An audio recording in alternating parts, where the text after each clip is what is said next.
Dennis, Coach Kremen's here. Congratulations on being inducted into the Georgia Sports Hall of Fame. I am so sorry I cannot be with you tonight, but my first recruit ever at Appalachian State, Darryl Robinson, is having his number retired in Boone, North Carolina today. What a year you are having. I was there on November 15th to see your number 4 being retired at Georgia Tech, and now this. Without a doubt, you are one of the greatest male college basketball players ever to play in the state of Georgia.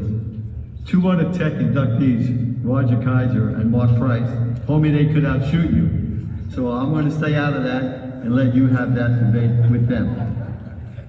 Along with Brian Oliver and Kenny Anderson, you created Lethal Weapon 3. You led us to an ACC championship and our first ever Final Four appearance in Denver, Colorado in 1990. Congratulations also on your determination to go back to school and earn your degree from Georgia Tech. I know your mom is very proud of you as I am. And again, this is most deserving. So sit back and enjoy a wonderful evening with some wonderful people.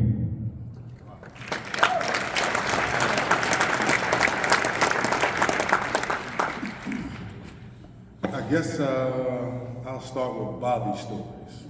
A lot of people have asked about the different stories or different occasions being around Bobby and why I came to Georgia Tech. So growing up in Washington, D.C., everyone remembers a show called The Sports Machine, a guy by the name of George Michaels. So as a kid, I would watch that show every night at 11 o'clock and would go off at 11:30. Thank God my mom was already asleep because I had to sneak out of my apartment bedroom and go watch. And then there was a gentleman named James Brown who does CBS and does NFL football today. He was doing sideline reporting at the time. So those were my 2 original mentors in television. So stay with me. So as an athlete, you're going through your career, you're trying to figure out what do you want to do after sport. So now I go back to Bobby. During the recruiting process, Bobby said, well, what do you want to do? I said, well, Coach, after basketball, I think I want to do TV and things of that nature. He goes, no problem, I'll set you up. He said, but one thing you have to do, you have to go to class, you have to be a good student and be a good kid, and I will allow you to play the game of basketball the way you want to play. Hey, Mom, I think I'm going to Georgia Tech. Because that was what Bobby was all about, doing the right things, playing the right way, being a good student, being a good person. So then time goes on, I said, Coach, I think maybe in the second or third practice, we're doing a drill. Brian Oliver goes in, slam dunks it. Tom Hammonds goes in, slam dunks it. And Dwayne Farrell goes in and slam dunks it. So we're in a transition drill, and I stop at the 3-point line and back up and shoot it. He goes, no, no, no. The ball goes in, he says, good shot. I said, Coach, I know who I am. I'm not as athletic as these guys, and these guys can't shoot like me. So after the 5th practice of, now we call it the transition 3. So back in 1987, no one was really doing that. So I convinced Bobby after 3 practices that whenever Dennis is running down the court, he's not going to the paint, he's going to fan out to the wing, and he's going to shoot the 3. So that's when the transition 3 was created for me from Bobby. So please give Bobby a hand for creating that thing.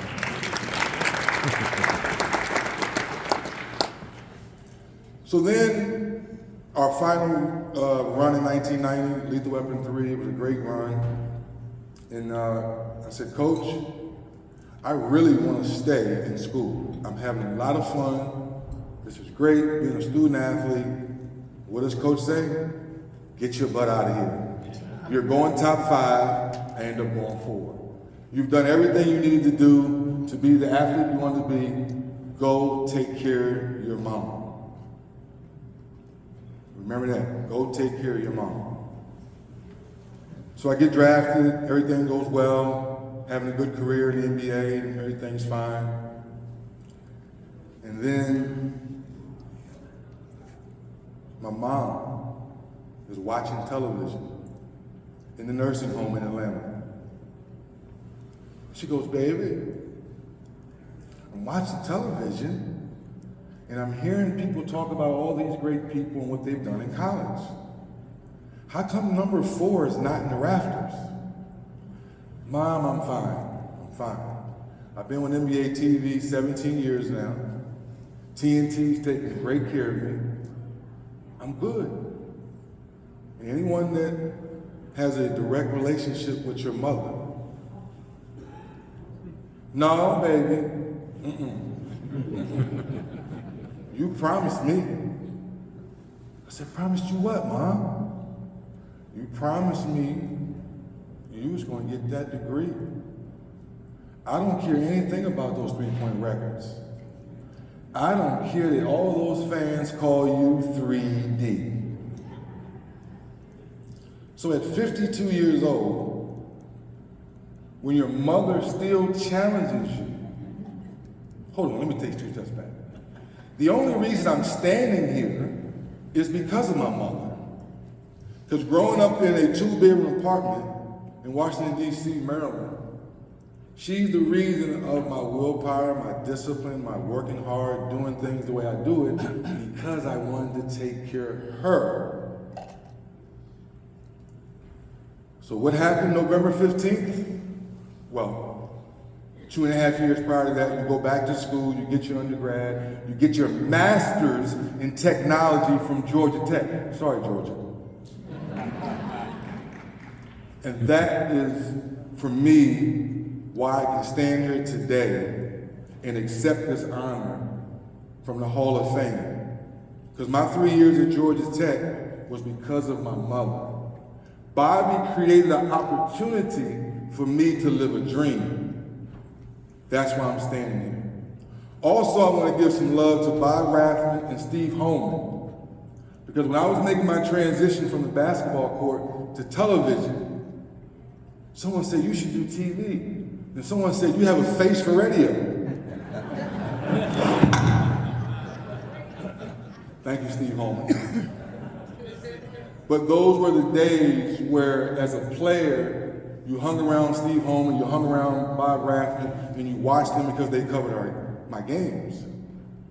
I had no idea they were going to be my next mentors for my next career, and now I'm in year 17. So please give Bob Rathman and Steve Holman a round of applause, please.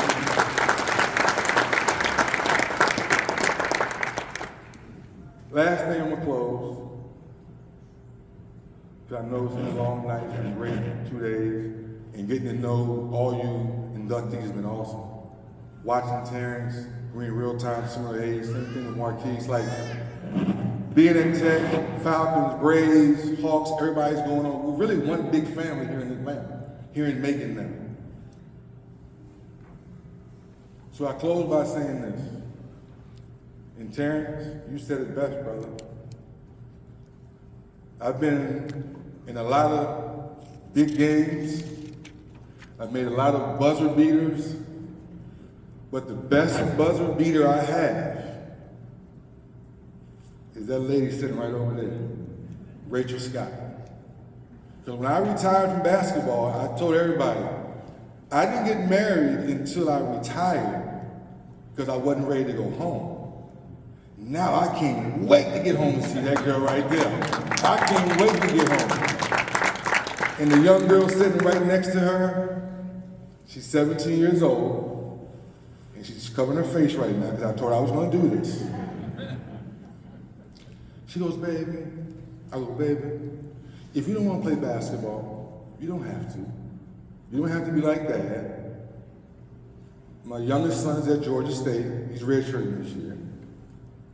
She goes, Dad, I want to play volleyball.